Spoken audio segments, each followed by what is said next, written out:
বন্ধুরা, জিও হাব চ্যানেলে আমি সকলকে স্বাগত জানাই। আজকে আমি যে বিষয়টা নিয়ে আলোচনা করব সেটা হচ্ছে কিরগিজ উপজাতিদের নিয়ে। এবং তোমরা সবাই জানো যে এটা আমি একটা টোটাল সিরিজ চালাচ্ছি সমস্ত উপজাতিতে নিয়ে। এরকম ইউটিউবে ভিডিও তোমরা কিন্তু খুব কমই পাবে, সুতরাং স্কিপ না করে পুরোটা দেখো। তথ্য আছে অনেক অনেক ইন্টারেস্টিং বিষয় আছে যেগুলো আমাদের থেকে পুরোপুরি আলাদা। তো চলো শুরু করা যাক। প্রথমেই বলি কিরগিজ সম্প্রদায়ের অবস্থানটা কোথায়। দেখো, কিরগিজ সম্প্রদায়রা মূলত মধ্য এশিয়ার মহাদেশীয় অঞ্চলে, যেখানে স্টেপ তৃণভূমি অঞ্চল রয়েছে, সেই স্টেপ তৃণভূমি অঞ্চলের পশ্চিম প্রান্তটায় কিন্তু এদের অবস্থান রয়েছে। তবে দেখো, এরা মূল সভ্যতা থেকে অনেকটাই দূরে, মানে রাশিয়ার পুরোপুরি কাছাকাছি, রাশিয়ার একদম ওই দিকটা ওপরের দিকে। তো দেখো, স্টেপ তৃণভূমি অঞ্চল আমরা জানি রাশিয়ার স্টেপ তৃণভূমি অঞ্চল, তাই তাদের কি হয়, মূল সভ্যতা থেকে অনেকটা দূরে, তাদের সভ্য মানুষের সাথে যোগাযোগ খুব বেশি হয় না, অনেকটাই কম হয়ে থাকে। এবার উত্তরের দিকে রাশিয়ার অগ্রসর অঞ্চলে সামান্য হয়তো এদের যোগাযোগ গড়ে ওঠে ঠিকই, কিন্তু যদি বলি দক্ষিণের দিকে যে তিব্বত মালভূমি আছে না, সেই তিব্বত মালভূমি কিন্তু ভারত আর চীন থেকে এদেরকে আলাদা করে দিয়েছে। এখানে ধরো ভারত যদি হয় আর এটা যদি পুরোটা চীন হয়, এরকম জায়গায় তো তিব্বত মালভূমি, তাহলে এই তিব্বত মালভূমিটা চীন আর ভারত থেকে কিন্তু এদেরকে আলাদা করে রেখেছে। বোঝা গেল? এইখানটাতে যদি তাদের অবস্থানটা আমরা ধরে নিই, তাহলে তারা কিন্তু অনেকটাই দূরে, এই যোগাযোগটা তাদের বিচ্ছিন্ন। তবে অন্যান্য যে যাযাবর গোষ্ঠীগুলো আছে, যেমন মঙ্গল, তুর্কম্যান, তাদের সাথে কিন্তু মানে চীনের যে সমস্ত কাছাকাছি যাযাবর গোষ্ঠীগুলো রয়েছে, তাদের সাথে এদের মাঝে মাঝে যোগাযোগ সম্ভব হয়ে ওঠে।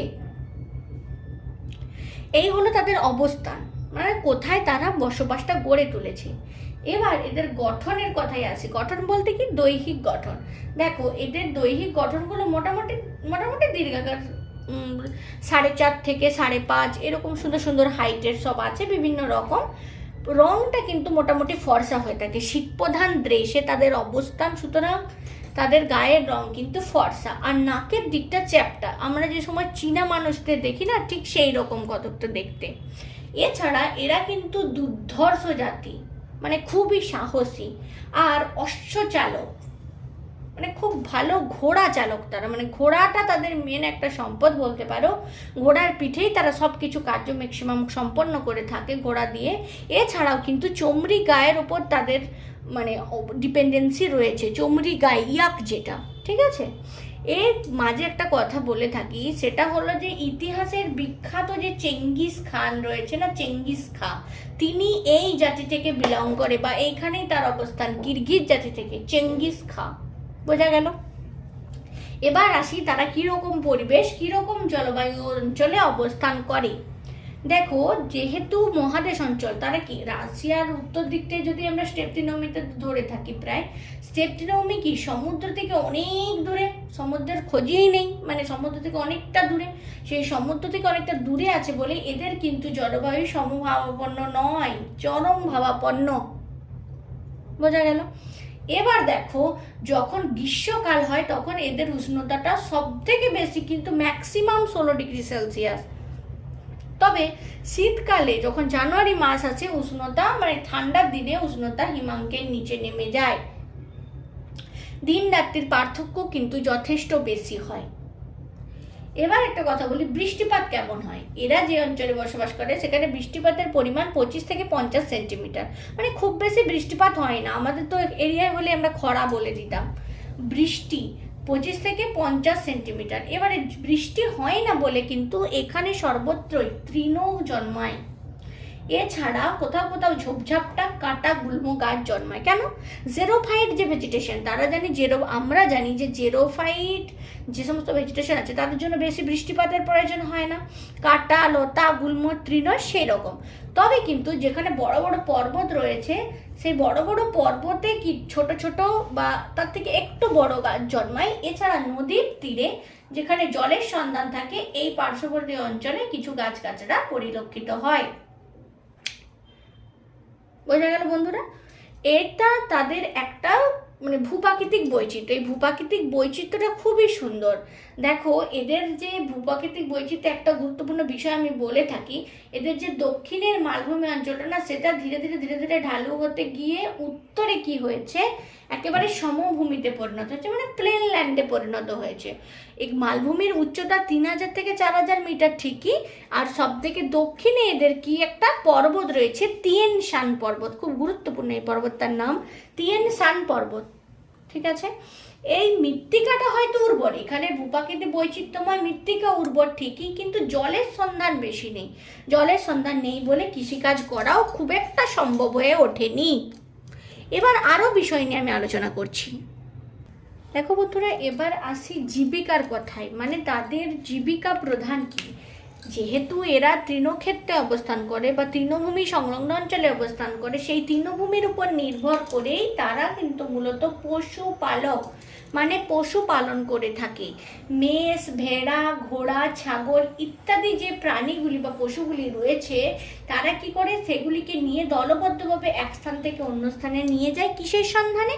জল এবং তৃণের সন্ধান, মানে যখন যে সময় যেখানে জল এবং তৃণের প্রাদুর্ভাব দেখা যায়, সেই অনুযায়ী তারা কিন্তু তাদের জীবনযাত্রাটাকেও পরিবর্তন করে, মানে এক স্থান থেকে অন্য স্থানে তারা কিন্তু গমন করে।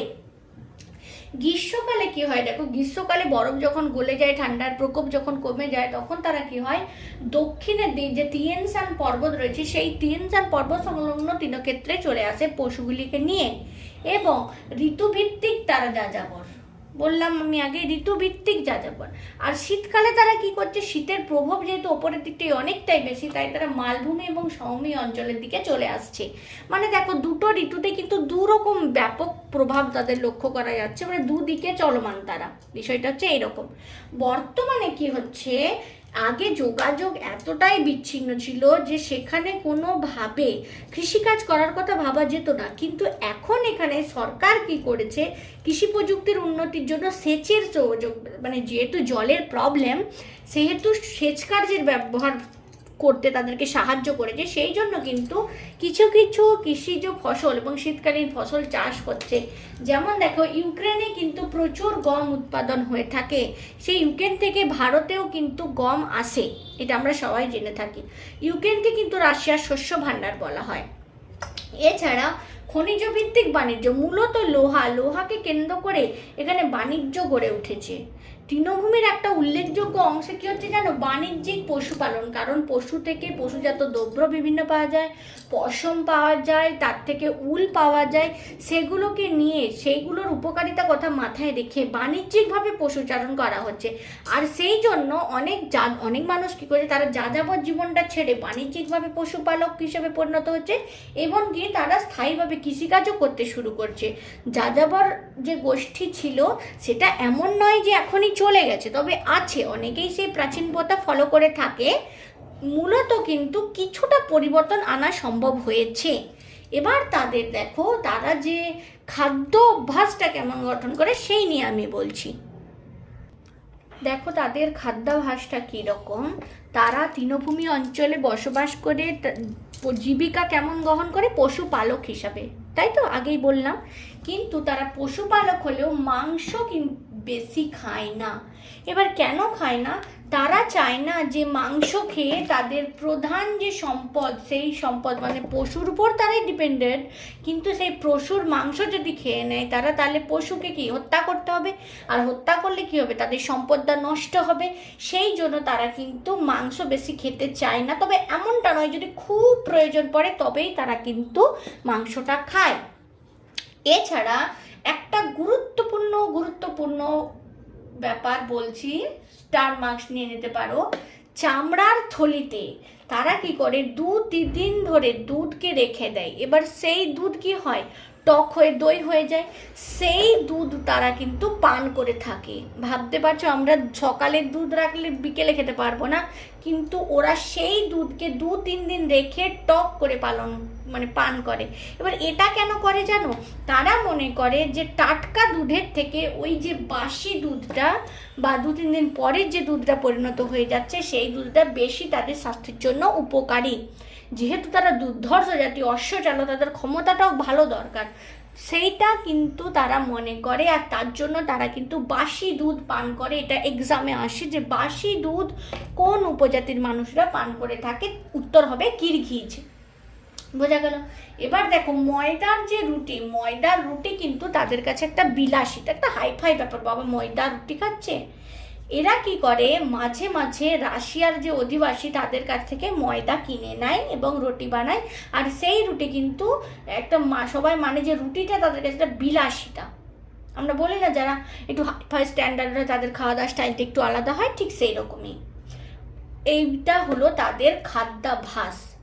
এরপর তারা কি পরিধেয় বস্ত্র পালন করে থাকে, তাদের বস্ত্রটা কীরকম হয় সেই নিয়ে আলোচনা করব।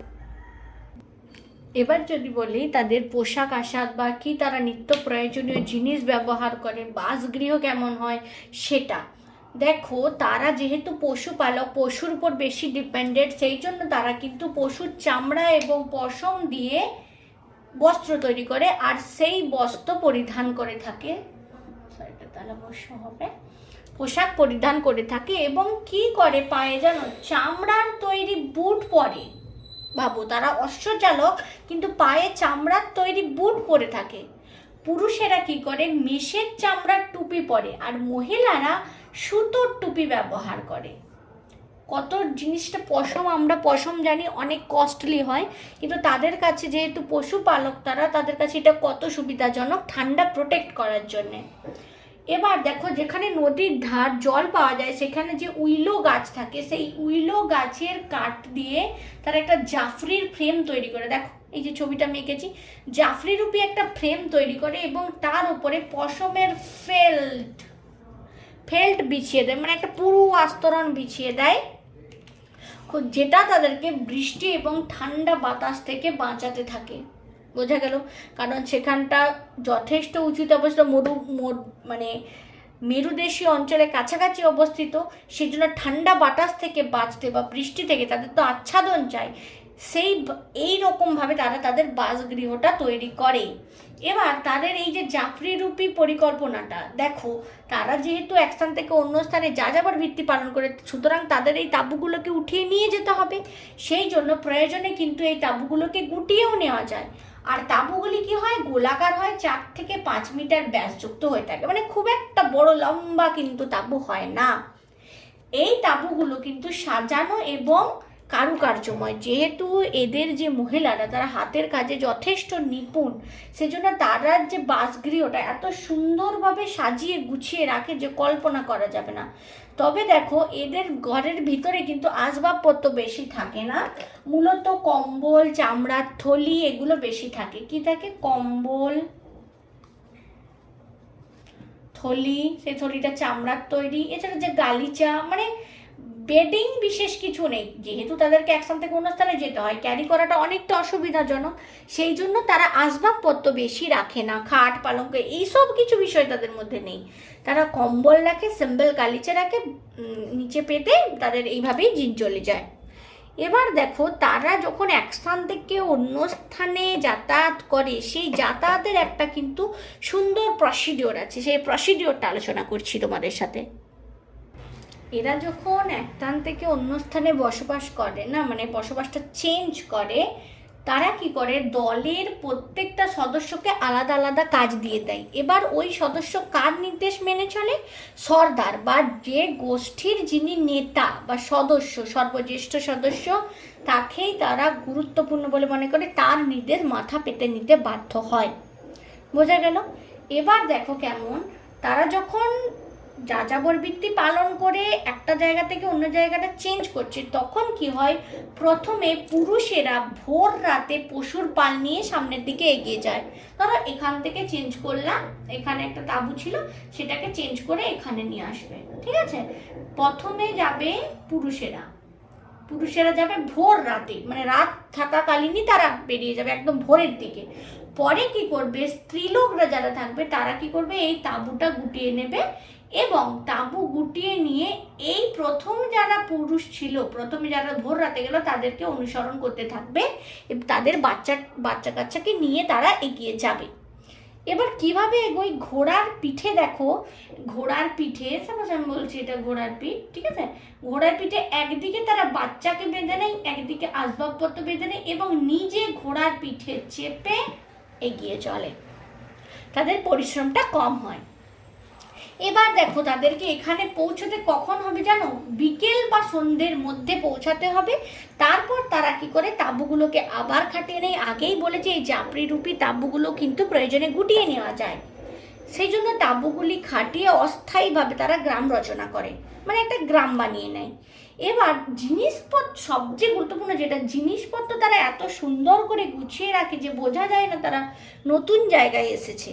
আমরা যখন একটা ঘর ছেড়ে অন্য ঘরে যাই, জিনিসপত্র চারদিকে অগোছালোভাবে হয়ে থাকে, এদিক সেদিক পড়ে থাকে সমস্ত জিনিস, কিন্তু এদের ব্যাপারটা দেখো এত সুন্দরভাবে জিনিসগুলো গুছিয়ে নেয় ওই সন্ধ্যের মধ্যেই, যে বোঝা যায় না যে হ্যাঁ সত্যি একটা তারা নতুন জায়গায় এসছে, মনে হচ্ছে যেন হ্যাঁ আগের থেকেই এরা এখানে বসবাস করেছিল। সুতরাং এদের জীবনযাত্রা, লাইফস্টাইল, খাদ্যাভ্যাস কিন্তু অনেকটাই আলাদা। আশা করি তোমরা অনেক তথ্য পেলে, তথ্যটা তোমাদের ভালো লাগবে। যদি ভালো লাগে অবশ্যই লাইক শেয়ার করে দিও, চ্যানেলে নতুন হলে সাবস্ক্রাইব করো। সব থেকে গুরুত্বপূর্ণ তথ্যগুলো বন্ধুদের কাছে পৌঁছানো দেওয়ার জন্য অনেক অনেক বেশি তোমরা শেয়ার করতে থাকো। তো আজকে এই পর্যন্ত, পরবর্তী আবার একটা অন্য উপজাতি নিয়ে আমরা আলোচনা করব।